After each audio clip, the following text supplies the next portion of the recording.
तो समझ में आया अल्फा ऑपरेटर क्या होता है। कल भी बताए थे कि अल्फा ऑपरेटर क्या होता है। ये दो मैग्नीट्यूड के बीच का फेज डिफरेंस बताता है। ठीक है, दो मैग्नीट्यूड के बीच का फेज डिफरेंस। जैसे मान लो ये आर है, ये वाई है, ये वाई है, मान लो ये बी है। ठीक है, तो इन दोनों के बीच का फेज, अगर इन दोनों का मैग्नीट्यूड बराबर है तो वी आर बराबर वी वाई डायरेक्टली थोड़ी ना हम लिख पाएंगे। क्या लिखना पड़ेगा हमें, इन दोनों के बीच कितना फेज डिफरेंस। अगर मान लो ये भी वी है, ये भी वी है, तो अगर हमें लिखना होगा तो v बराबर v नहीं लिखेंगे, इसको क्या लिखेंगे, ये कितना दूर है। तो ये वाला कितना दूर है इससे, अल्फा एंगल पे है कि नहीं। या इधर से लिखना चाहोगे तो अल्फा स्क्वायर हो जाएगा। हमेशा किस तरह लिया जाता है अल्फा को, एंटी क्लॉकवाइज लिया जाता है। ठीक है, यहां से यहां तक एक अल्फा होगा 120 डिग्री, और यहां से यहां तक एक अल्फा होगा 120 डिग्री, यानी टोटल कितना हो गया, अल्फा स्क्वायर हो गया। ठीक है, तो इसको लिखने के लिए अगर तुम्हें लिखना होगा तो क्या होगा, वी आर के जगह भी लिख दिए तो वी वाई के जगह क्या लिखना पड़ेगा, अल्फा स्क्वायर भी, ताकि पता लगे, ताकि पता चले कि इससे इसका कितना फेज डिस्प्लेसमेंट है। ठीक है, कितना इसका फेज डिफरेंस है। तो अल्फा क्या बताता है कि कोई भी चीज, ठीक है, उससे 120 डिग्री पे प्लेस है। मान लो इसका वैल्यू अगर इससे कंपेयर कर रहे हो, वीबी का वैल्यू अगर दोनों का मान लो वोल्टेज भी है, तो अगर लिखना होगा दोनों को इक्वल तो क्या होगा, वी आर बराबर वी बी लिखोगे तो कैसे लिखोगे, वी आर तो भी लिख दिए, लेकिन वी बी लिखने के लिए क्या लिखोगे, अल्फा इंटू वी लिखोगे। तब ये पता चलेगा कि हाँ इन दोनों के बीच का फेज डिफरेंस कितना है, 120 डिग्री।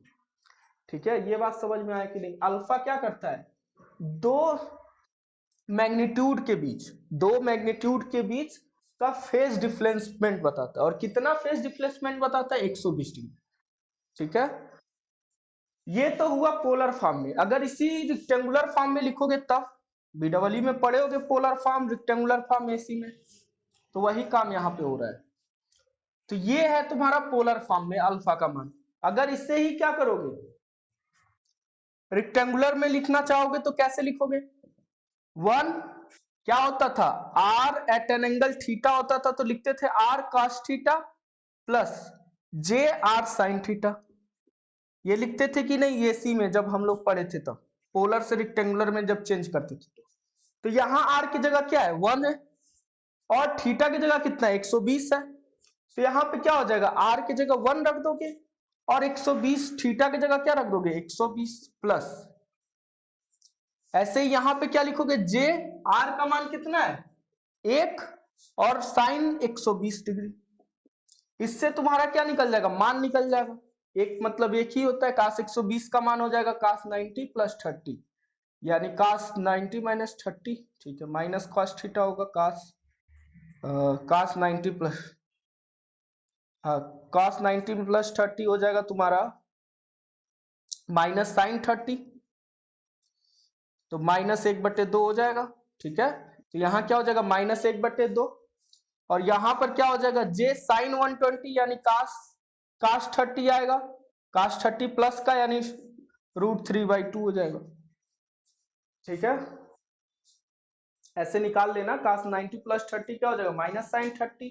तो काश 100 ये वाला निकालना चाहोगे तो क्या हो जाएगा, साइन 90 प्लस 30 यानी कितना हो जाएगा, साइन और कॉस, साइन और कोसेक सेकंड फर्स्ट वाले कोऑर्डिनेट में क्या होते हैं, साइन और कोसेक तुम्हारे पॉजिटिव होते हैं, इसलिए इसका जो वैल्यू आएगा पॉजिटिव में आएगा। काश 30 का मान होता है √3/2, यहाँ पे रख दोगे।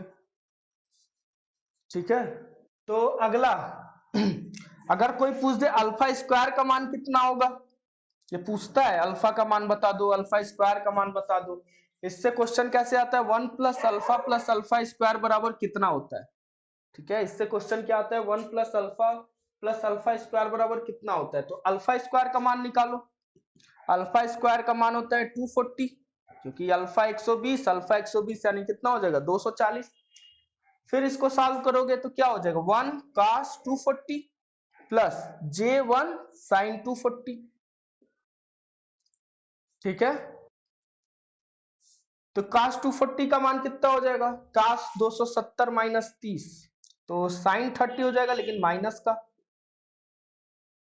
प्लस इसको लिखोगे तो क्या लिखोगे, साइन 270 माइनस 40, यानी ये भी क्या हो जाएगा माइनस, ये भी माइनस में आएगा, माइनस साइन, साइन नहीं कॉस 30 हो जाएगा, यानी इसका मान कितना हो जाएगा -1/2 और माइनस जे √3/2। सबको जोड़ोगे,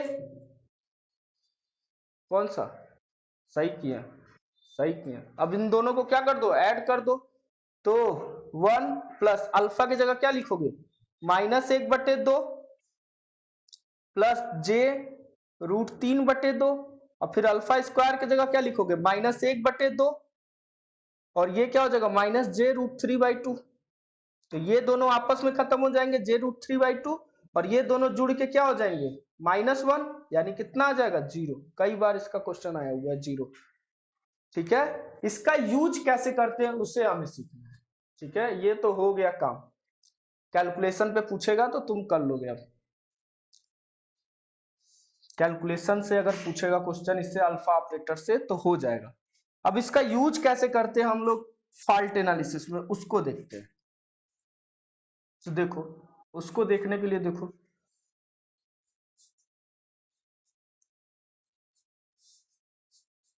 देखो इसका यूज करते हैं अनसिमेट्रिकल जब फॉल्ट होता है।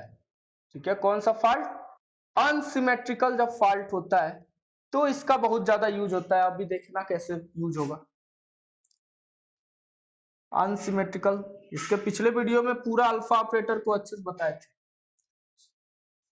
अनसिमेट्रिकल फॉल्ट एनालिसिस, इसमें क्या होता है, अनसिमेट्रिकल फॉल्ट मतलब क्या होता है कि जब मैग्नीट्यूड तो चेंज हो फॉल्ट के बाद, उसके साथ साथ फेज डिफरेंस भी क्या हो जाए, चेंज हो जाए चीजों का, चीजों का मतलब डिवाइस का। ठीक है, ये पहले क्या हो, ये कौन सा फॉल्ट है, अनसिमेट्रिकल फॉल्ट। ये कौन सा फॉल्ट है, अनसिमेट्रिकल फॉल्ट। इसको हम लोग क्या कर नहीं सकते हैं, कैलकुलेट नहीं कर सकते। तो इसको कैलकुलेट करने के लिए इसको 3 भागों में ब्रेक किया गया है, एक पॉजिटिव सीक्वेंस, एक नेगेटिव सीक्वेंस और एक जीरो सीक्वेंस। इसको कैलकुलेट आसानी से करने के लिए हम लोग इसको क्या बनाते हैं, सिमेट्रिकल बनाते हैं। क्या बनाते हैं, इसको सिमेट्रिकल बनाते हैं। इसको अच्छे से कैलकुलेट करने के लिए अनसिमेट्रिकल फॉल्ट है।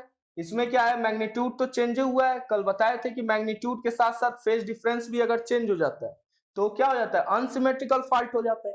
इसी को सही तरीके से सॉल्व करने के लिए, मतलब अपने कैलकुलेशन को आसान बनाने के लिए हम लोग इसको क्या करते हैं, सिमेट्रिकली अरेंज करते हैं। कैसे सिमेट्रिकली अरेंज करते हैं, ठीक है, ये वी आर, ये वी वाई और एक वी बी, इसको बोलते हैं positive phase sequence. Positive phase sequence क्या होता है, जब ये कैसे है, मान लो ये मनुष्य है, इसको पहले क्या दिखेगा, आर दिखेगा।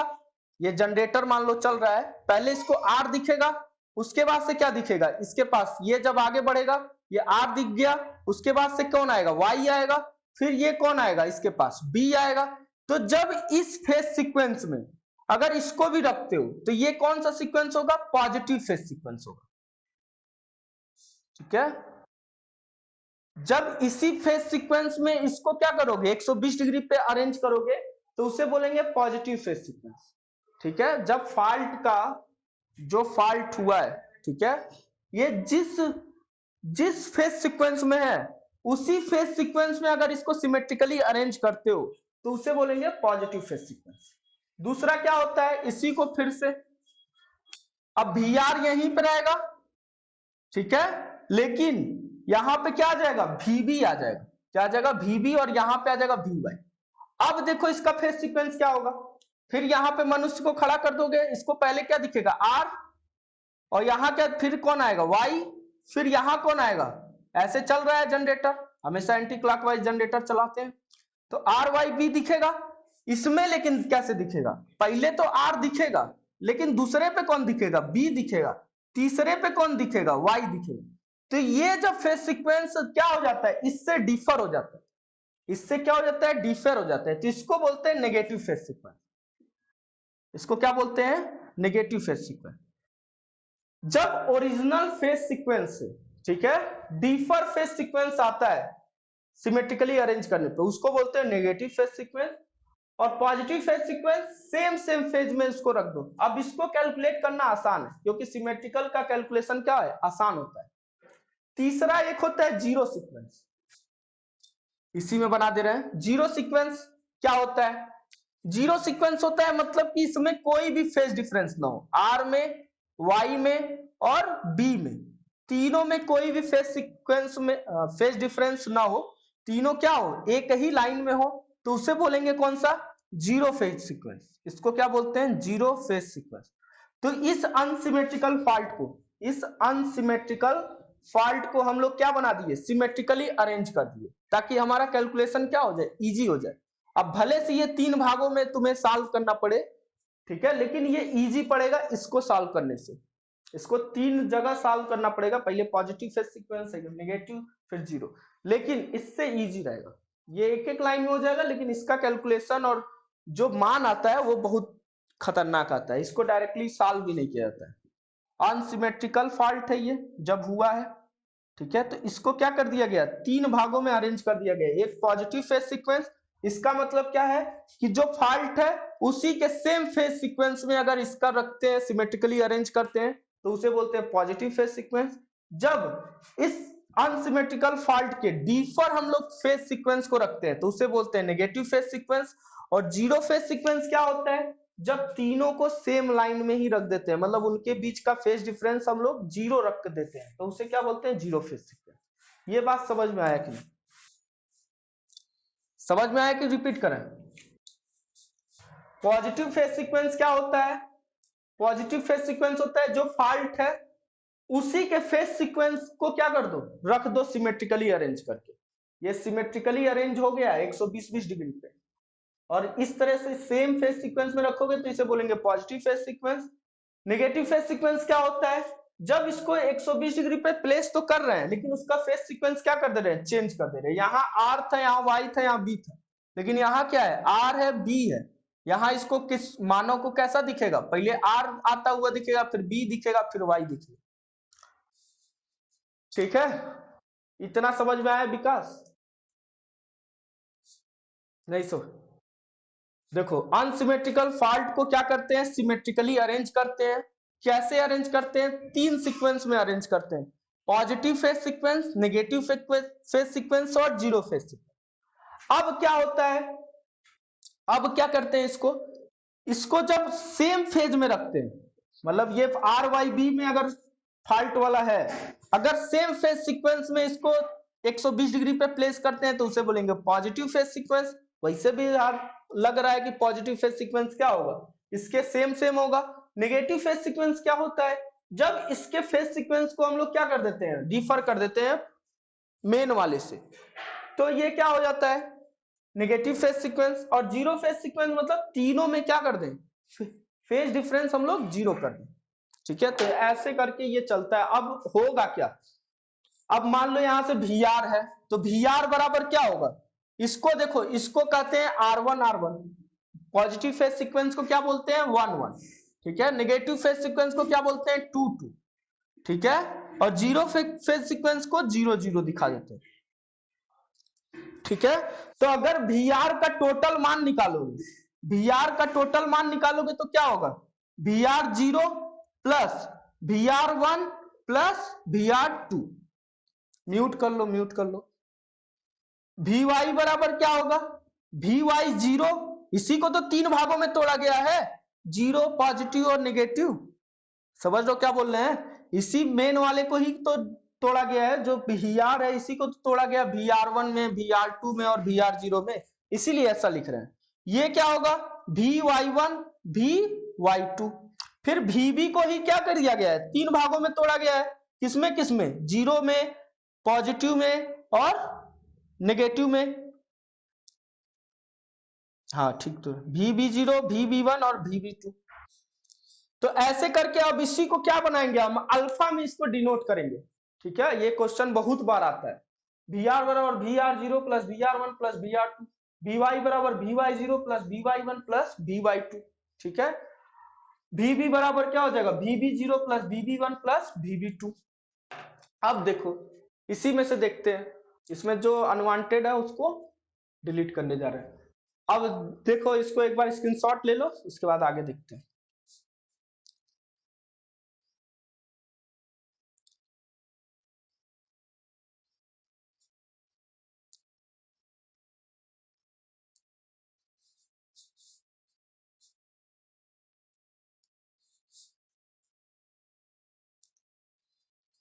इसको मिटा रहे हैं, इसका कोई काम नहीं।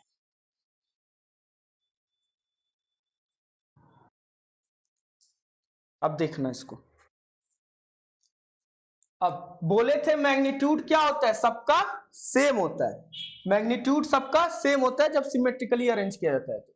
तो VR1 बराबर क्या हो जाएगा, अगर सबको VR1 के टर्म में लिखते हो, बोले VR1 बराबर होता है VY1 के VBN के, ठीक है। अगर इसको लिखना होगा, VR1 को लिखना होगा तो क्या लिखोगे, तो VR1 को लिखने के लिए क्या लिखोगे, VR1 अगर सबको R1 में लिखते हो तो क्या लिखोगे, इसको क्या लिखोगे, VY1 को लिखना चाहोगे अल्फा में तो कितना लिखोगे, अल्फा स्क्वायर VR1 लिख दोगे कि नहीं। और इसको क्या लिख सकते हो, बराबर VBN को क्या लिख सकते हो, VB1 को क्या लिख सकते हो, अल्फा इंटू VB1 लिख सकते हो कि नहीं, सॉरी VR1 लिख सकते हो कि नहीं, अगर R1 के रिस्पेक्ट में देख रहे हो तो लिख सकते हो। विकास नहीं समझ पाएंगे, चलो देखो फिर से इसको बनाते हैं, इसको बना के फिर से बताते हैं। पहले पॉजिटिव वाला देखो, ये क्या है VR1, पॉजिटिव वाला ले रहे हैं VY1, और ये क्या होगा VB1, ठीक है। पॉजिटिव लेना है यानी क्या RYB रखना है, यहां पर रख लो। तो देखो पहले R जाएगा फिर Y जाएगा, एंटी क्लॉकवाइज घूमता है ये RYB, तो ये पॉजिटिव फेज सीक्वेंस हो गया। अब देखो बोले थे कि ये सब क्या कर दो, मैग्नीट्यूड को बराबर कर देते हैं। इसके मैग्नीट्यूड को बराबर करने के लिए अगर रिप्रेजेंट करना है तो VR1 बराबर क्या होगा, VY1 होगा, VB1 होगा बराबर VY1 होगा, कोई दिक्कत नहीं। VR1 के टर्म में सबको लिखना है तब क्या करोगे, VR1 के टर्म में, क्योंकि ये सब बराबर है, VR1 VB1 और VY1 सब बराबर है। अगर सबको VR1 के टर्म में लिखना है तो हम वही वाला यूज करेंगे, अल्फा वाला। तो इसको क्या लिख देंगे, अल्फा इंटू VR1 लिख सकते हैं कि नहीं, VB1 को अल्फा इंटू VR1 लिख सकते हैं कि नहीं, समझ में आया, समझ में आया कैसे लिखे हैं। 120 डिग्री फेज है और ये वोल्टेज बोले हैं दोनों का समान है, कोई दिक्कत नहीं है। VY1 को लिखना होगा तो कैसे लिखोगे, हाँ बात समझ में आया कि नहीं, ये बात समझ में आया। तो ये लिखेंगे कहां पे, जहां जहां R1 होगा वहां वहां क्या लिख लेंगे, ऐसे लिख लेंगे। अब देखो R2 के लिए, अभी इसी को बनाना है अल्फा ऑपरेटर में, ठीक है, देखना कैसे बनेगा। अभी ये लिखने आया कि नहीं लिखने आया, ये लिखने आया कि नहीं।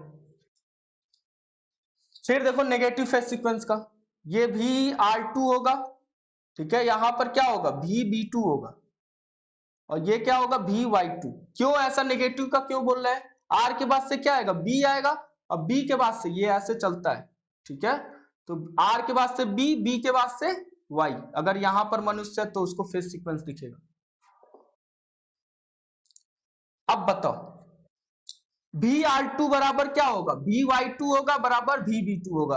अगर वोल्टेज के रिस्पेक्ट में देख रहे हो, इसके रेफरेंस में देख रहे हो, तो VR2 बराबर क्या हो जाएगा, अल्फा इंटू VR2 होगा, VY2 की जगह क्या हो जाएगा अल्फा इंटू VR2 बराबर VB2 को क्या लिखोगे, अल्फा स्क्वायर इंटू VR2, ठीक है। बात समझ में आया कि नहीं। अब इसी का यूज करके हम लोग क्या करेंगे, और जीरो वाले में देखो, जीरो वाले में कोई दिक्कत नहीं होता है, VR0 VY0 और VB0 ये तीनों एक दूसरे के बराबर होते हैं, कोई फेज सीक्वेंस लिखने की जरूरत ही नहीं है। तो VR0 VY0 बराबर VB0, ये तीनों जहां पे VY0 लिखा है वहां VR0 लिख सकते हो, जहां VB0 लिखा है वहां पे VR0 लिख सकते हो, कोई दिक्कत नहीं। अब इसी को देखो बनाना है, इसको थोड़ा ऊपर लिख रहे हैं। क्या लिखे थे, जो वी आर होता है उसे ही क्या लिखते हैं, V R zero plus V R one plus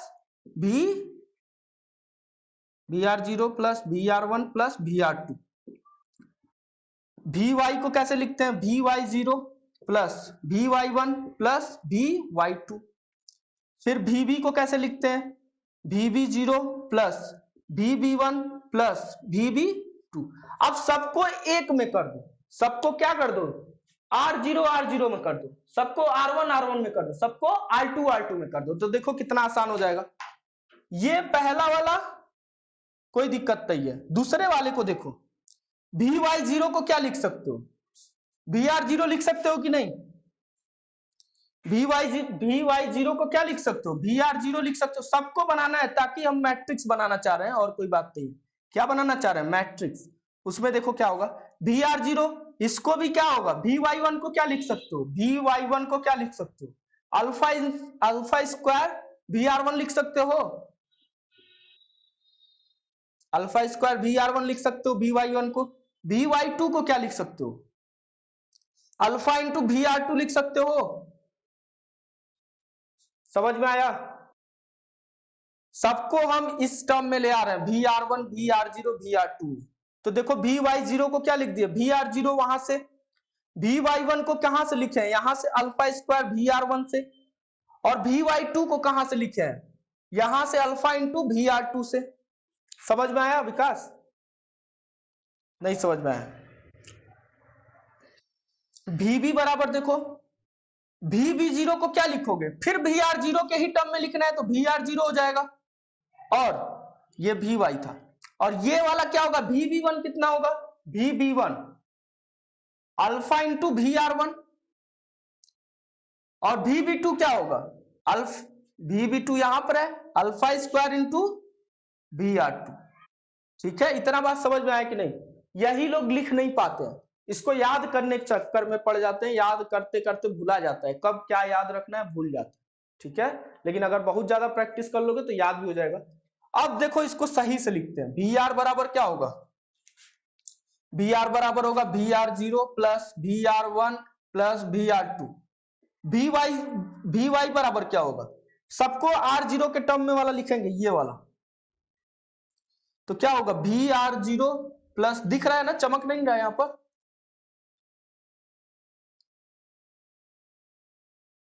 ठीक है। वी वाई बी बराबर क्या लिखेंगे, V R zero plus alpha into V R one plus alpha square into V are.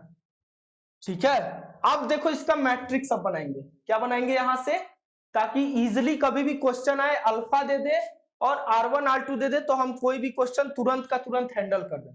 तो इसको अब बनाएंगे मैट्रिक्स फॉर्म में। ये बात समझ में आए कि नहीं, इतना पहले ही बताओ, कहीं अगर इसमें डाउट हो कैसे लिखा गया है तो पूछ लो। ठीक है, इतना समझ में आ गया है। पॉजिटिव फेज सीक्वेंस समझ में आया है कि आर वाई बी में पॉजिटिव फेज सीक्वेंस होता है, नेगेटिव फेज सीक्वेंस इसी का अपोजिट हो जाता है, आर बी वाई। म्यूट कर लो, एक लोग किसका आवाज दे रहा है। इसमें क्या है, जीरो फेज सीक्वेंस है। तो यहां पर देखो वी आर वन, अगर वी बी वन को लिखना है तो कितना हो जाएगा, इससे अल्फा डिग्री पे प्लेस है इसलिए अल्फा वी आर वन हो गया। वी वाई वन को लिखना है तो ये कितने दूरी पे, alpha square V R one हो जाएगा। ठीक है, वी आर टू को लिखना है तो सेम ही रखो, वी वाई टू को लिखना है तो कितना हो जाएगा, alpha into V R two हो जाएगा। वी बी टू को लिखना है तो कितना हो जाएगा, alpha square into V R two हो जाएगा। ठीक है, और ये तीनों सेम फेज में है तो वोल्टेज बोले थे समान है, तो कोई दिक्कत ही नहीं। यहां पर क्या कर दिए, वी वाई जीरो का मान रख दिए वहां से वी आर जीरो से, वी वाई वन का मान यहां से रख दिए हैं, वी वाई टू का मान कहां से रखे हैं, यहां से रखे हैं। ठीक है, वी बी जीरो का मान कहां से रखे हैं, फिर वहीं से रखे हैं। वी बी वन का मान कहां से रखे हैं, यहां से रख दिए हैं। वी बी टू का मान कहां से रखे हैं, यहां से रख दिए हैं। फिर इसको हम क्या कर लिए हैं, इसको अलग यहां पर रख दिए हैं, सब कुछ वही वही। अब इसको देखो कैसे हम मैट्रिक्स फॉर्म करते हैं। अब देखना ध्यान से, इसको देखो इधर लिख लो वी आर वी वाई और वी बी। ठीक है, और इसमें, इस वाले मैट्रिक्स में जो इसके आगे कंपोनेंट है उसको लिख दो। 1 1 1 तीनों का है कि नहीं, तीनों में क्या है 1 1 1 आगे का मल्टीपल है कि नहीं, इसका मल्टीपल 1, इसका मल्टी, जो इसके आगे लिखा है 1 लिखा है, इसके आगे कुछ नहीं लिखा है 1 है, इसके आगे कुछ नहीं 1, इसके आगे कुछ नहीं 1 है, इसके आगे कुछ है तो अल्फा स्क्वायर है, तो सबके मल्टीपल को यहाँ पे लिख दो। ठीक है, नीचे वाले भी सबका मल्टीपल लिख दो और यहां पर क्या लिख दो VR0, VR1 और VR2, यही मैट्रिक्स। अब फिर सॉल्व करोगे तो यही आएगा। ठीक है, इसका गुणा करोगे इससे तो फिर पहला वाला लाइन मिल जाएगा, फिर इसका गुणा करोगे इससे तो ये दूसरा वाला लाइन मिल जाएगा, ये फिर गुणा करोगे तो फिर ये वाला लाइन मिल जाएगा। समझ में आया इतना बात, कैसे मैट्रिक्स अरेंज कर दिए। ये एक बार इंपॉर्टेंट नहीं है, ये very very very very important वाला सर्किट है। ये अगर इसे बनाना सीख गए तो ये हमेशा के लिए याद हो जाएगा, अगर बनाना नहीं सीख पाए तो इसको रटना पड़ेगा। ठीक है, अब इसी पे क्वेश्चन दे देता है, कभी VR1 दे देगा, कभी VR2 दे देगा। अब देखो ये वोल्टेज के रिस्पेक्ट में निकालें, सेम काम हम करंट में भी निकालते हैं। सेम काम किस में करते हैं, करंट में भी करते हैं।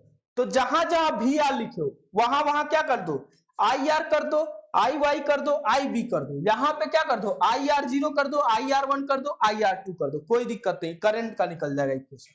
तो जितना किए हैं, अगर करंट का करना होगा तो जहां जहां भी लिखे हैं वहां वहां क्या कर दो, I कर दो, तो क्या निकल जाएगा, करंट का निकल जाएगा, अल्फा ऑपरेटर का ये पूरा। ठीक है, ये कौन सा सीक्वेंस है, जीरो सीक्वेंस का वोल्टेज है, ये पॉजिटिव सीक्वेंस का वोल्टेज है, ये नेगेटिव सीक्वेंस का वोल्टेज है, ये अनसिमेट्रिकल वाला आर फेज का वोल्टेज है, अनसिमेट्रिकल वाला वाई फेज का वोल्टेज है, अनसिमेट्रिकल वाला बी फेज का वोल्टेज है। ठीक है, और अल्फा क्या बताता है, अल्फा बताता है 1 at an angle 120, alpha square क्या बताता है 1 एट एन एंगल 240। ठीक है, ये सब दिया रहेगा, ये तुम्हें पता होना चाहिए अल्फा का मान। ठीक है, ये सब दिया रहेगा कि जीरो सीक्वेंस वोल्टेज कितना है, पॉजिटिव सीक्वेंस वोल्टेज कितना है, नेगेटिव सीक्वेंस वोल्टेज कितना है, तो ये तुम्हें दिया रहेगा। ये किसका था, नेगेटिव सीक्वेंस था, ये जीरो सीक्वेंस था, और ये क्या था, पॉजिटिव सीक्वेंस था। समझ में आया कि नहीं, कैसे निकला, समझ में आ गया? कैसे निकला, समझ में आ गया? निकाल लोगे घर पे? चलो अब देखो, इसी को करंट में लिखना होगा तब कैसे लिखेंगे, तो जहां जहां भी है वहां वहां बस आई कर दोगे तो क्या हो जाएगा, करंट हो जाएगा। तो करंट वाला भी डायरेक्टली लिख देते हैं, उसको निकलवाएंगे नहीं।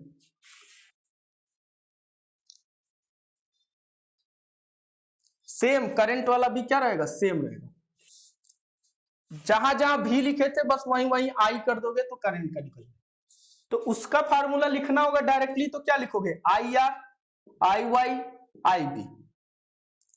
ठीक है, बराबर 1 1 1 1 alpha square alpha 1 alpha alpha square, जो ये था वही है ये भी। और यहां पर क्या हो जाएगा, जीरो सीक्वेंस का करंट, पॉजिटिव सीक्वेंस का करंट और नेगेटिव सीक्वेंस का करंट, ये हो जाएगा तुम्हारा करंट का। जैसे वोल्टेज का वैसे ही करंट का है, कोई दिक्कत नहीं है, जैसे जैसे किए हो बस भी की जगह आई कर दोगे, सेम इक्वेशन मिल जाएगा। अब आता है कभी कभी ना, यहां पे क्या दिया रहेगा, तुम्हें जीरो सीक्वेंस दिया रहेगा, पॉजिटिव सीक्वेंस दिया रहेगा, नेगेटिव सीक्वेंस दिया रहेगा। क्या पूछेगा तुमसे, इधर का पूछेगा, phase volt, phase current, phase R phase का करंट, वाई फेज का करंट और बी फेज का करंट तुमसे पूछेगा। अगर तुमसे ये दे दिया, ये दे दिया और ये पूछ लिया, तब क्या करेंगे, तब इसी का इनवर्स निकालते हैं। क्या निकालते हैं, इसी सर्किट का इनवर्स। इनवर्स पढ़े होगे मैट्रिक्स में, कैसे निकाला जाता है, उतना बड़ा नहीं करना है तुमको, हम इजीली बता दे रहे हैं, कितना मान होता है उसी को याद करो। इनवर्स में हम लोग निकालते थे ना कोफैक्टर, फिर तुम्हारा ट्रांसपोज करते थे, फिर उसको डिटर्मिनेंट से डिवाइड करते थे, तो उतना कुछ हमें नहीं करना है। यहाँ पे कैसे करना है देखो,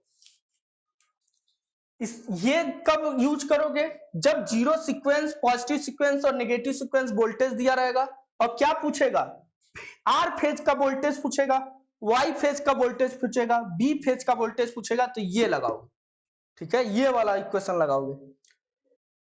इसमें क्या दिया रहेगा, जीरो सीक्वेंस का करंट दिया रहेगा, पॉजिटिव सीक्वेंस का करंट दिया रहेगा, नेगेटिव सीक्वेंस का करंट दिया रहेगा।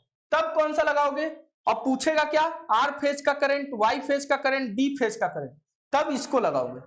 लेकिन अगर दे दिया तुमको, ये दे दिया और ये पूछ दिया, तब क्या करोगे, तब देखो कैसे उसका इक्वेशन बनता है।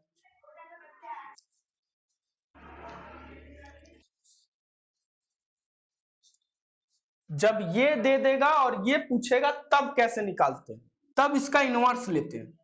क्या लेते हैं, इनवर्स, और उसका डायरेक्टली मान क्या होता है वो लिख लो, इसी से सेम रिलेटेड है। तो आई आर 0 पूछ रहा है, आई आर 1 पूछ रहा है, आई आर 2 पूछ रहा है, तो इसका मान क्या होगा, इसको करते हैं 1/3, इसको क्या कर देते हैं 1/3, और जो लाइन, इसी लाइन को बस पलट देना है, 1 1 1, इसको पलट दो।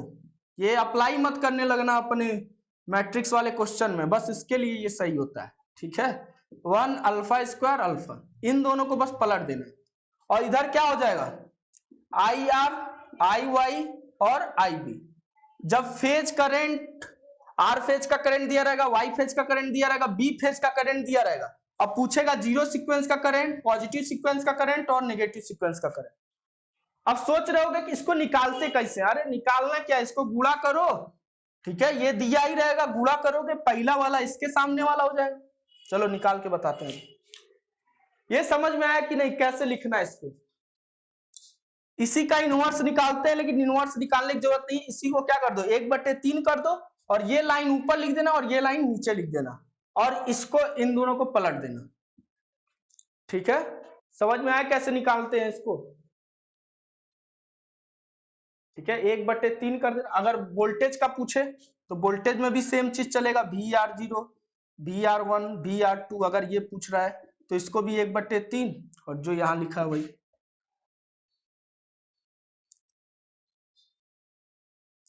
और इधर क्या हो जाएगा, VR, VY, VB, ये हो जाएगा। जब तुम्हें फेज वोल्टेज दिया रहेगा, फेज वोल्टेज, ठीक है, फेज वोल्टेज दिया रहेगा, फेज आर फेज का वोल्टेज दिया रहेगा, वाई फेज का वोल्टेज दिया है, बी फेज का वोल्टेज दिया रहेगा, ठीक है। समझ में आया इतना बात, दिख रहा है ना सही से।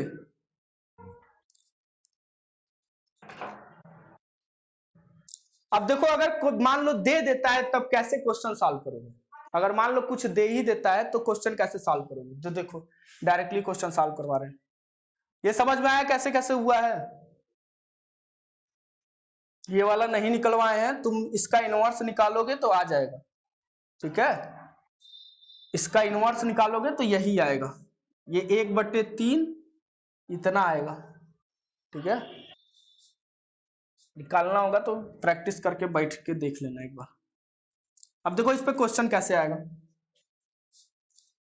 अब एक पहले अपने आप से करवाते हैं, फिर दूसरा जो SSC JEE में आया वो करवाते हैं। तो देखो मान लो दिया है, जीरो सीक्वेंस करंट दे दिया, R1 दे दिया और R2 दे दिया, कितना दे दिया 5 एम्पियर दे दिया, कितना दे दिया 5 एम्पियर, ठीक है। हमें क्या निकालना, आर फेज का, वाई फेज का और बी फेज का करंट चाहिए। तो देखो यहां रखोगे IR, यहां रखोगे IY, यहां रखोगे IB, यहां क्या है 1 1 1 1 alpha square alpha, 1 alpha alpha square, इधर क्या रख दोगे 5 5 5, ठीक है। अब गुणा कर दो इसका इससे, तो IR, IY, IB, इधर गुणा कर दो इसमें, तो क्या होगा 5 एकन्ने 5 प्लस 5 प्लस 5, ऐसे ही तो करते हैं, इसका गुणा इससे, ठीक है, 5 हो जाता है, फिर इसका प्लस में लगाते हैं, फिर इसका गुणा इससे, ठीक है, फिर 5 हो जाता है, फिर इसका गुणा इससे, फिर 5 हो जाता है, ठीक है। अब फिर दूसरा वाला, अब इसका गुणा फिर इसमें करोगे, तो ये क्या हो जाएगा 5 प्लस अल्फा स्क्वायर का, फिर इससे गुणा करोगे तो 5 अल्फा स्क्वायर, फिर इसका गुणा करोगे इसमें, इसमें लास्ट वाले में, लास्ट का लास्ट में, तो यहां क्या हो जाएगा 5 अल्फा, फिर इसका गुणा करोगे इसमें, तो ये हो जाएगा 5, फिर इसका गुणा इसमें करोगे तो 5 अल्फा, फिर इसका गुणा इसमें करोगे तो क्या हो जाएगा 5 अल्फा स्क्वायर, यही तो होगा। अब डायरेक्टली क्या कर देते हैं, कंपेयर कर देते हैं, आई आर बराबर क्या हो जाएगा 5 10 15, कितना हो गया 15 एम्पियर, खत्म हो गया, आई आर का खेला खत्म। ठीक है, आई वाई बराबर क्या हो जाएगा ये वाला लाइन, आई वाई के बराबर कौन हो जाएगा ये वाला लाइन, आई वाई बराबर क्या हो जाएगा 5 plus 5 alpha square plus 5 alpha.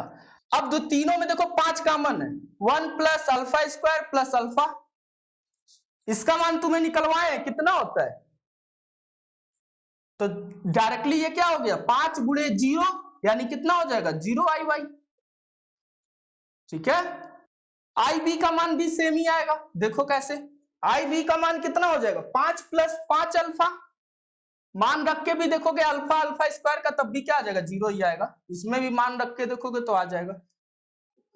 ठीक है, यहां भी क्या हो जाएगा 5 कॉमन, 1 प्लस अल्फा स्क्वायर कितना हो जाएगा ये 0 हो जाएगा, यानी कितना हो गया आई बी का मान भी 0 हो गया, यानी क्या क्या आया आई आर बराबर 15 एम्पियर, आई वाई बराबर कितना आ जाएगा 0 एम्पियर, आई बी बराबर कौन सा हो जाएगा 0 एम्पियर, यानी कौन सा फॉल्ट है ये कौन सा फॉल्ट है, ये भी पूछ देगा ये कौन सा फॉल्ट है, तो ये फॉल्ट है line to ground LG fault है। अभी ये तुम्हें नहीं पता है कैसे निकालते हैं, तो ये फॉल्ट कौन सा है एलजी फॉल्ट, जब दोनों फेज वोल्टेज सॉरी दो फेज का करंट 0 हो जाए और एक फेज में मैक्सिमम करंट फ्लो होने लगता है तो उसे ही क्या बोलते हैं एलजी फॉल्ट। एलजी फॉल्ट में क्या होता है एक लाइन है वो क्या हो गया ग्राउंड से टच हो गया तो सारा करंट इसी लाइन से ही जाने लगता है, बाकी कोई फेज से जाता ही नहीं है करंट, तो ये डायरेक्टली बता दोगे ये कौन सा फॉल्ट है एलजी फॉल्ट।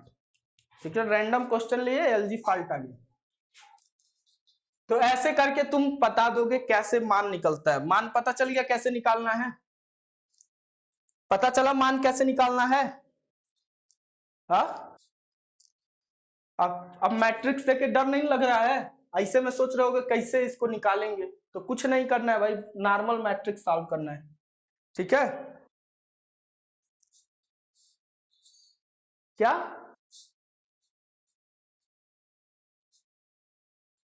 तो भी निकाल लोगे, यहां 0 रख देना, यहां पर मान लो 0 रख दिए। हाँ, अरे वो बताएंगे अभी आएगा। ठीक है, ये तुम पूछ रहे हो ना ये कैसे निकला, ये जब पढ़ाएंगे तो पता चल जाएगा। ठीक है, तब देखो और कुछ समझ में आया ये बात कैसे कैसे निकला है, इतना बात समझ में आया, तो इतना बात जब हम नोट्स भेजेंगे तो तुम्हें दिख जाएगा। ठीक है, कैसे कैसे निकालना है, चलो नोट कर लिए क्या इसको, अच्छा नोट कर रहे हो तो बहुत सही है।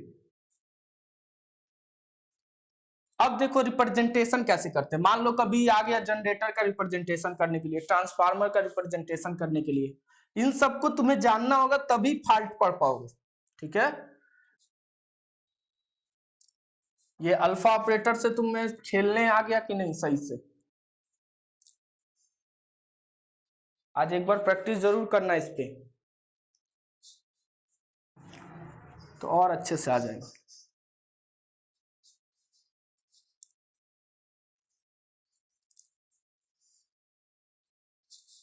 अब देखो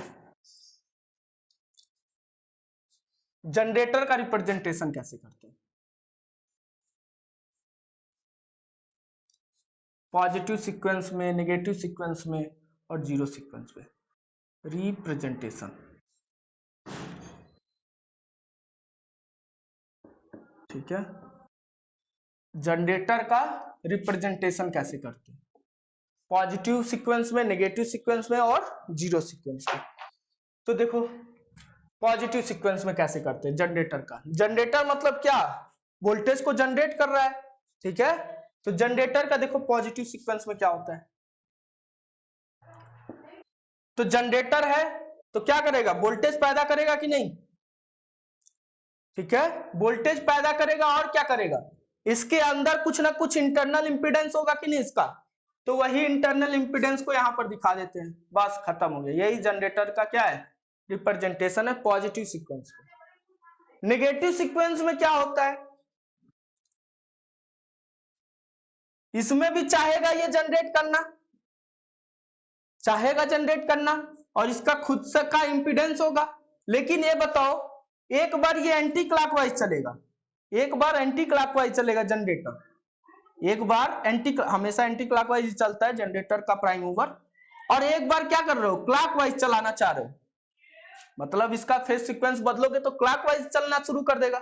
तो ये क्या हो जाएगा, गड़बड़ा जाएगा कि नहीं मैटर, जीरो हो जाएगा कि नहीं वोल्टेज जनरेशन। इसीलिए जब नेगेटिव सीक्वेंस लेते हैं ना, तो उस समय बस उसका इंपीडेंस लेते हैं, इसको क्या कर देते हैं, शॉर्ट सर्किट कर देते हैं। ठीक है, इसको क्या कर देते हैं, शॉर्ट सर्किट कर देते हैं। तो नेगेटिव सीक्वेंस में हमेशा कैसा जनरेटर रिप्रेजेंट होता है, एक इंपीडेंस की तरह। बस ये क्या करता है, रोकने का काम करता है, जनरेट नहीं करता है। ठीक है, जीरो सीक्वेंस में भी सेम होता है, जीरो सीक्वेंस में भी क्या करता है, ये जनरेट करने का काम नहीं करता है, बस क्या करता है, एक इंपीडेंस की तरह बिहेव करता है। यहां भी इसको क्या करो, जनरेशन को इसको शॉर्ट कर दोगे। तो ये हो गया क्या, जनरेटर का रिप्रेजेंटेशन। जीरो पॉजिटिव सीक्वेंस में जनरेट करता हुआ दिखेगा, नेगेटिव सीक्वेंस में जनरेट नहीं करता है, रोकने का काम करता है, यानी इंपीडेंस की तरह बिहेव करता है। जीरो सीक्वेंस में भी जनरेट करने का काम नहीं करता है, बस क्या करता है, इंपीडेंस की तरह बिहेव करता है। तो ये हो गया तुम्हारा जनरेटर का रिप्रेजेंटेशन। ठीक है, समझ में आया कि नहीं ये बात, जनरेटर का रिप्रेजेंटेशन समझ में आया कि नहीं। अगर तुम्हें इसका वोल्टेज निकालना होगा तो कैसे निकालोगे, मान लो ये इजी है, जनरेटेड वोल्टेज। ठीक है, ये क्या है, XG है। तो अगर इसमें क्या कर दोगे, लगा दोगे कैलकुलेशन, तो क्या होगा, अगर मान लो यहाँ से वोल्टेज VT, टर्मिनल का वोल्टेज ले लेते हैं VT1, या लोड का कुछ भी ले लो, टर्मिनल का वोल्टेज है समझ लो। ठीक है, ये कौन सा टर्मिनल वोल्टेज होगा, VT1 होगा। ठीक है, फिर मान लो ये, चलो R फेज का ले लेते हैं, टर्मिनल जाने दो, इसको क्या ले लेते हैं, R फेज का ले लेते हैं, R1 पॉजिटिव है तो R1 ले लेते हैं, R फेज का ही दिखा रहे हैं। तो ये क्या हो जाएगा, VR2 हो जाएगा, और ये क्या हो जाएगा, VR0 हो जाएगा। Zero sequence, negative sequence, positive sequence, 1 से पॉजिटिव, 2 से नेगेटिव, 0 से 0। तो इसमें लगाओ KVL, तो EG बराबर क्या हो जाएगा, इसमें ड्रॉप प्लस ये ड्रॉप, यानी VR1 plus I into XG, I1 into XG हो जाएगा कि नहीं, I1 इंटू XG मतलब क्या, IR1 into XG, R phase का है तो। ठीक है, इसका निकालना चाहोगे तो क्या आएगा, इसमें तुम्हारा दोनों का दोनों क्या है, ड्रॉप ही है, तो EG कुछ है ही नहीं, जीरो रख दो, VR2 प्लस क्या हो जाएगा, अगर मान लो इधर से करंट जा रहा है तो इसमें क्या हो जाएगा, प्लस माइनस, ये क्या हो जाएगा XG, यानी ये क्या हो जाएगा, IR2 इंटू XG। ठीक है, ये G1 ले लो पॉजिटिव का, और ये क्या ले लोगे, मान लो चेंज करने के लिए थोड़ा सा तो लेना ही पड़ेगा, XG2 ले लो, इसको क्या ले लोगे, XG0 ले लो। ठीक है, तो यहां से क्या हो जाएगा, VR2 बराबर क्या हो जाएगा, minus IR2 into XG2। Zero sequence का लिखना चाहोगे तो क्या हो जाएगा, बराबर EG कुछ है ही नहीं, जीरो, और दोनों में ड्रॉप ही होगा क्योंकि करंट इधर ही से जा रहा है, एक ही साइड से करंट जा रहा है, जनरेटेड से ही जा रहा है करंट, इसलिए ऐसा लेंगे। इसका क्या हो जाएगा, VR0 plus IX0 XG0, IR0 XG0। तो इसका लिखना चाहोगे तो VR0 बराबर क्या हो जाएगा, माइनस IR0 XG0। तो ऐसे करके इसका इक्वेशन लिखना चाहोगे तो लिख सकते हो। ठीक है, हो जाएगा। ये समझ में आया कि नहीं, पॉजिटिव सीक्वेंस में ही बस जनरेटेड करता है वोल्टेज, नेगेटिव सीक्वेंस में बस एक इंपीडेंस की तरह दिखा देते हैं, और जीरो सीक्वेंस में भी एक इंपीडेंस की तरह दिखा देते हैं। ये तुम्हें इक्वेशन से कोई ज्यादा वो लेना देना नहीं है। ठीक है, ये इससे क्वेश्चन कम आता है, ये बस तुम्हें पता चलना चाहिए रिप्रेजेंटेशन कैसे होता है। ठीक है, तो जनरेटर वाला तो उतना नहीं पूछता है, किसका पूछता है, ट्रांसफार्मर का पूछता है। ट्रांसफार्मर का भी कौन सा पूछता है, जीरो सीक्वेंस वाला पूछता है। क्योंकि उसी में स्विच डायग्राम बनता है। ठीक है, तो उसको देखते हैं। जनरेटर का समझ में आया, पॉजिटिव सीक्वेंस कैसे डिनोट करेंगे, नेगेटिव सीक्वेंस कैसे डिनोट करेंगे और जीरो सीक्वेंस कैसे डिनोट करेंगे। पूछ देता है कभी कभी पॉजिटिव सीक्वेंस का इंपीडेंस का मीनिंग क्या है। पॉजिटिव सीक्वेंस इंपीडेंस का मीनिंग है कि जो पॉजिटिव सीक्वेंस का करंट आ रहा है उसके रास्ते में जो अवरोध पैदा कर रहा है उसे क्या बोलेंगे, पॉजिटिव सीक्वेंस का इंपीडेंस। नेगेटिव सीक्वेंस इंपीडेंस का मतलब क्या होगा, जो नेगेटिव सीक्वेंस करंट आ रहा है उसके रास्ते में जो अवरोध पैदा कर रहा है उसे क्या बोलेंगे, negative sequence impedance. Zero sequence impedance क्या होता है, जो जीरो सीक्वेंस करंट के रास्ते में बाधा उत्पन्न कर रहा है उसे क्या बोलेंगे, जीरो सीक्वेंस इंपीडेंस। समझ में आया, नहीं समझ में आया। इस इंपीडेंस को क्या बोलते हैं, पॉजिटिव सीक्वेंस इंपीडेंस को क्या बोलते हैं, वो इंपीडेंस जो पॉजिटिव सीक्वेंस करंट को, पॉजिटिव सीक्वेंस करंट के रास्ते में अवरोध पैदा करता है उसे क्या बोलेंगे, positive sequence impedance. Negative sequence impedance क्या होगा, वो इंपीडेंस जो नेगेटिव सीक्वेंस करंट के रास्ते में बाधा उत्पन्न करता है उसे नेगेटिव सीक्वेंस इंपीडेंस बोलेंगे। जीरो सीक्वेंस इंपीडेंस जो जीरो सीक्वेंस करंट के रास्ते में अवरोध पैदा करता है उसे जीरो सीक्वेंस इंपीडेंस बोलेंगे। तो इतना बात समझ में आया, तुम्हें बस जनरेटर का रिप्रेजेंटेशन ध्यान में रखना, ठीक है। तो ये बात तुम क्या करना, ध्यान रखना। कितना टाइम हो गया, कितना टाइम हुआ, तो देखे टाइम, चलो 10 मिनट है।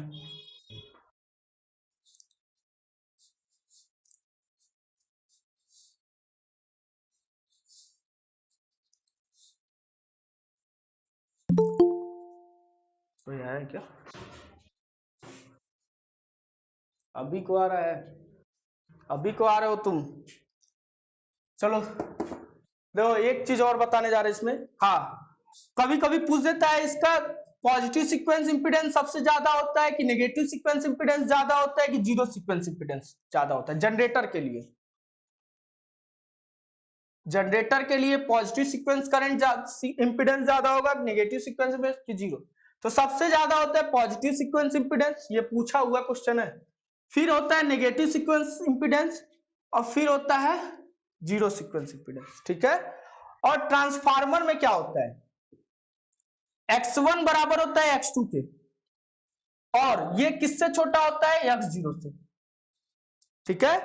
जीरो सीक्वेंस इंपीडेंस क्या होता है, इसमें सबसे बड़ा होता है, किसके लिए, ट्रांसफार्मर के लिए। और जनरेटर के लिए क्या होता है, सबसे बड़ा पॉजिटिव, दूसरे पे निगेटिव और तीसरे पे जीरो।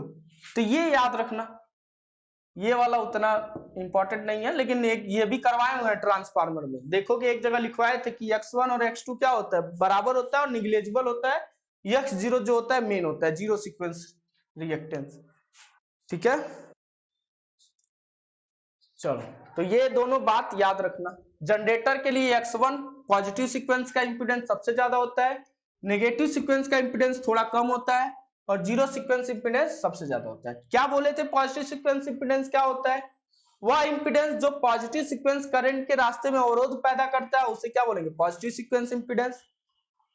सेकेंडरी बोल रहे हैं, इसको क्या बोलेंगे, नेगेटिव सीक्वेंस का इंपीडेंस। इसका मतलब क्या है, इसको वैसे रिएक्टेंस बोलते हैं लेकिन इंपीडेंस भी बोल सकते हो, कोई दिक्कत नहीं। टोटल ओवरऑल इंपीडेंस होता है, जेड को इंपीडेंस से दिखाते हैं, ठीक है। तो जेड बराबर होता है कि नहीं, R plus J X, R है ही नहीं, एक्स से ही रिलेटेड है, तो कभी इंपीडेंस बोलो या रिएक्टेंस बोलो, बात एक ही है, ठीक है। तो ये बात ध्यान रखना। चलो आगे बढ़ते हैं, अब ट्रांसफार्मर का देखते हैं कैसे रिप्रेजेंटेशन होता है, पॉजिटिव, नेगेटिव और जीरो। ट्रांसफार्मर अभी देखना, पता भी चल जाएगा। ट्रांसफार्मर का रिप्रेजेंटेशन,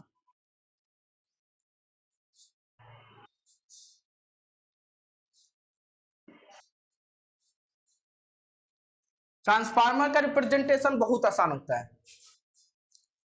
पॉजिटिव सीक्वेंस कैसा दिखा देते हैं, एक नॉर्मल क्या होता है, एक नॉर्मल रिएक्टेंस से शो कर देते हैं, इसी को बोलते हैं पॉजिटिव सीक्वेंस। पॉजिटिव सीक्वेंस ठीक है। ट्रांसफार्मर को रिप्रेजेंट करते हैं पॉजिटिव सीक्वेंस में किससे, एक इंपिडेंस के द्वारा, केवल एक इंपिडेंस के द्वारा। ठीक है, आगे पीछे जो भी लगा रहेगा उसको लगाओगे, कोई दिक्कत नहीं है, लेकिन ट्रांसफार्मर की जगह क्या रख दोगे, एक तो इंपिडेंस रख दोगे, मतलब एक तो रिएक्टेंस लगा दोगे। ठीक है, नेगेटिव भी सेम ही होता है, नेगेटिव सीक्वेंस भी क्या होता है, सेम होता है। देखिए वो अभी बोले थे x1 बराबर x2 होता है। ठीक है, ये किससे छोटा होता है, x0 से, ट्रांसफार्मर के लिए। तो देखो यहां पर ये क्या है, x2 है, ये नेगेटिव सीक्वेंस कंपोनेंट है किसका, ट्रांसफार्मर का। लेकिन जीरो सीक्वेंस में ऐसा नहीं होता है, जीरो सीक्वेंस में एक तो रहेगा ही, इसके साथ यहां पर लगा रहेगा एक स्विच, यहां पर लगा रहेगा एक स्विच, और ये स्विच काम करेगा स्टार और डेल्टा पे। कैसा तुम्हारा कनेक्शन है, ये होता है क्या, जीरो सीक्वेंस का। ये स्विच कब बंद होगा इसी के बारे में हम लोग पढ़ेंगे, ये स्विच कब बंद होगा कब खुला रहेगा, तो इसे ही पढ़ना है डिटेल में। ठीक है, जीरो सीक्वेंस कंपोनेंट का ये रिप्रेजेंटेशन है ट्रांसफार्मर, ये ट्रांसफार्मर का। ठीक है, ये नेगेटिव सीक्वेंस में ट्रांसफार्मर कैसे डिनोट होता है, ये पॉजिटिव सीक्वेंस में कैसे डिनोट होता है। तो हम अब किस पे पढ़ेंगे, इसको पढ़ेंगे मेन, और इसी से क्वेश्चन सबसे ज्यादा आता है। ठीक है, ये पढ़ना हमें, कब ये बंद होगा, कब ये बंद होगा, कब ये बंद होगा, कब ये बंद होगा। ठीक है, तो कल इसके बारे में पढ़ा जाए कि आज ही, टाइम देख लेते हैं फिर बताते। चलो थोड़ा सा बता देते हैं आज, अभी 10 मिनट है, उसको देख लेते हैं थोड़ा सा कल फिर से, लेकिन इसको फिर शुरू करेंगे, इसको, इस वाले को, बस जीरो सीक्वेंस को।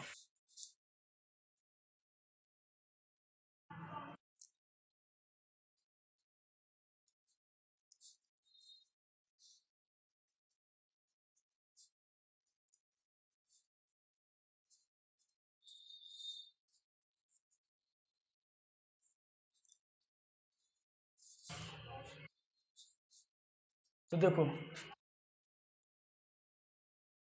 यहाँ पे एक स्विच लगा था, एक स्विच यहाँ पे लगा था, एक स्विच यहाँ पे लगा था, और एक स्विच यहाँ पे लगा था। ठीक है, ये स्विच कब क्लोज होगा, ये स्विच कब क्लोज होगा, ये स्विच कब क्लोज होगा, ये स्विच कब क्लोज होगा। तो इसको मान रहे 1 और 1 डैश, इसको मान रहे 2 और 2 डैश। देखो 1 और 1 डैश किसके लिए काम करते हैं, ये सीरीज वाला है, और ये जब स्टार कनेक्टेड रहता है, स्टार कनेक्टेड जब ट्रांसफार्मर रहता है तो ये दोनों स्विच बंद रहता है, स्टार कनेक्टेड ट्रांसफार्मर रहेगा तो ये स्विच बंद रहेगा।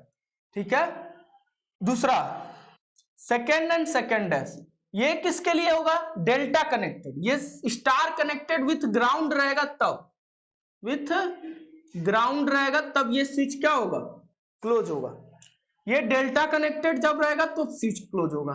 एक बताते हैं, देखो क्या होता है, मान लो तुम्हारा ट्रांसफार्मर है, ट्रांसफार्मर कैसा कनेक्टेड है, स्टार कनेक्टेड और डेल्टा कनेक्टेड है, ऐसे करके तुम्हारा ट्रांसफार्मर है।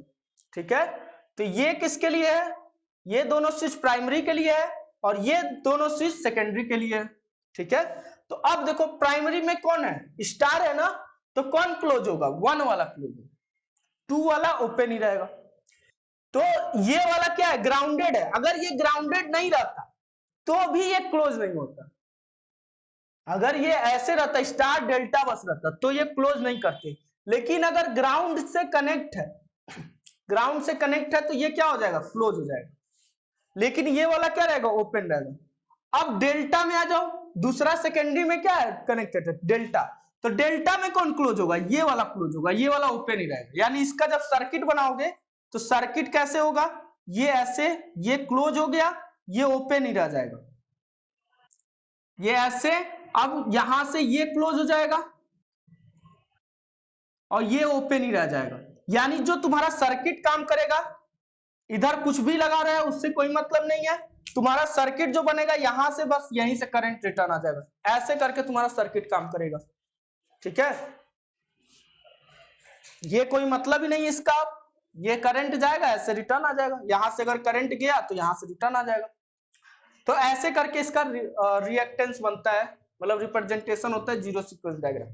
अगर यही रहता क्या, स्टार स्टार रहता, स्टार स्टार ग्राउंडेड रहता, तो ये क्लोज ना होके कौन सा क्लोज होता है, ये वाला क्लोज हो जाता, ये ओपन ही रहता। यानी अब कौन सा क्लोज हो गया, ये क्लोज हो गया, ये ओपन हो गया। अब पूरा इधर से करंट जा रहा है, अब कहीं और से पास रिटर्न आएगा। समझ में आ गया कैसे कर रहा है ये कनेक्ट? क्यों विकास, समझ में आया ये बात? ये दोनों सर्किट प्राइमरी को देखता है, ये दोनों सर्किट सेकेंडरी में देखता है। तुम्हें दिया रहेगा कि स्टार स्टार कनेक्टेड है ट्रांसफार्मर, कौन सा कनेक्टेड है, स्टार स्टार कनेक्टेड ट्रांसफार्मर है। तो स्टार स्टार में क्या हो जाएगा, ये वाला कनेक्ट और ये वाला कनेक्ट हो जाएगा, ये दोनों ओपन रहेगा। अगर यही रहता डेल्टा डेल्टा, तो ये वाला कनेक्ट, ये वाला कनेक्ट, ये दोनों ओपन ओपन रहता। तो ऐसे करके कल हम देखेंगे इसका 6-7 टाइप होता है। अभी इसमें क्या लगा रहता है, एक रिएक्टेंस भी लगा रहता है। तो रिएक्टेंस जब भी लगेगा इसके साथ तो 3 के टर्म टाइम लगता है, तो वो कल देखेंगे। ठीक है, आज के लिए बस इतना ही रहने दो, और अच्छा लगे तो शेयर कर दिया करो।